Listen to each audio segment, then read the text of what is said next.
For the second time in as many visits, Ohio State comes to Camp Randall Stadium undefeated. Circumstances are different this time around. I'm joined by Tom Oates, Tom Mulhern, the Wisconsin State Journal, and Adam Mertz. Ohio State comes in as an ineligible team this year. The Badgers have won the Leaders Division by default, by technicality, but this game still carries a lot of significance, doesn't it, to the Badgers? It will carry a big asterisk if they don't at least win this game out of this, doesn't it? I don't think there's any doubt about that. Yes, they have their ticket punched to Indianapolis, but this team wants to prove that they deserve it. And I think they obviously have the chance over the next 2 weeks playing Ohio State and Penn State, the two teams ahead of them in the division. And the division title is still up for grabs. In addition to having a team represent the Leaders Division in Indianapolis, they will award a division title, and Ohio State is eligible for that. So they are still playing for the division title.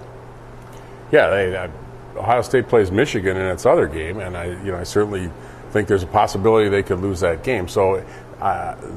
The division title's out there, but I think Mully hit on the point is I think this team would like to prove that it belongs in that game. I've heard a number of the players say that they don't want the kind of the backdoor kind of reference that Wisconsin got in there on a technicality. They want to be a pretty good, and I think they also want to be a pretty good team when they get there. They want to be playing well. There's and these are certainly 2 tough games to finish the season that if they win, they'll be playing pretty well. In a little tangential thing, not to drag out the whole Urban Meyer-Brett Bielema issue, but, there's got to be something there in terms of Brett and the Badgers as a whole, not letting Urban run the table in his first year through the Big Ten, regardless of whether he can win anything. They don't want him to come in and just announce his presence that way, do they? I think there's no question that there's underlying tension between these coaches, these programs, these schools. It's just there.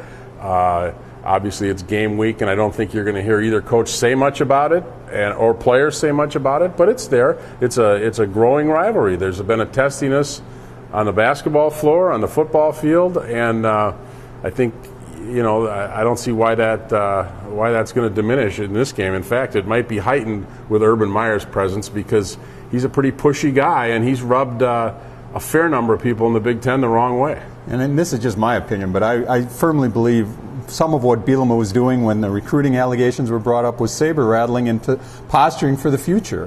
These are going to be the 2 lions in the division going head-to-head, and I think Bielema was staking out his own turf and throwing it out there when Meyer came in that we're not just stepping down because and you've won national titles and you're in the conference now. So I think that was a big part of his plan.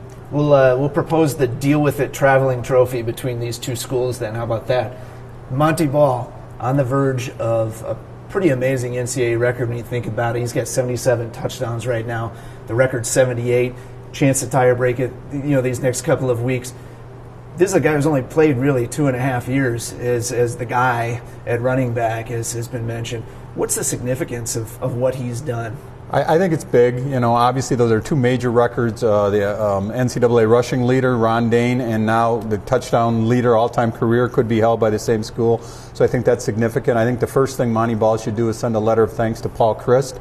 And I don't mean to diminish the accomplishment in any way, but Monty Ball was also a beneficiary of a really good, productive offense the last 2 seasons that scored at an incredible rate, and he benefited. Now, I'm not taking anything away from it. It's a great accomplishment. He had to get the ball in the end zone, and Oatsy made a reference to Paul Horning for the old-timers out there that, for nose for the end zone, and you got to give Ball credit for that. But I do think he really benefited from some great offensive schemes here the last 2 years as well.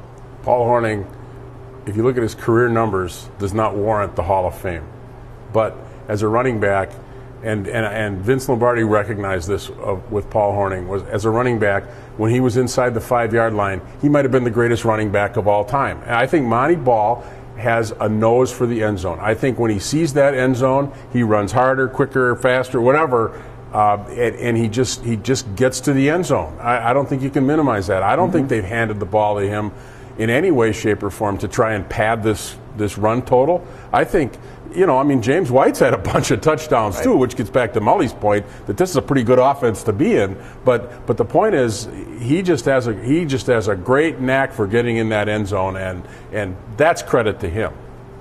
The guy who's handing the ball off to him, Kurt Phillips, had his first career start, a success was obviously very limited in the passing game. 11 snaps that they had run pass plays on, and he threw 7. Where do you see him at in his development? Is this a guy who's ready for a stage like you're going to see on Saturday night and then further down the road in the Big Ten title game? Well, first of all, it's an incredible story. We cannot minimize what this guy has gone through coming back from 3 torn ACLs in his right knee. Almost unheard of. I think a lot of other guys would have quit along the way and wouldn't have made it back this far.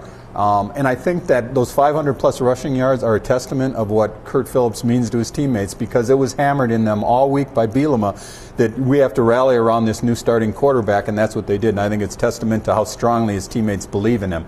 I think he can do more as a passer going forward, I think. I do think one of the benefits to him going through these injuries, he came known as a runner, and he's had a couple years where, because he didn't have the legs that he used to have, he's really had to work on his passing game. Now, we didn't get to see a lot of it last week.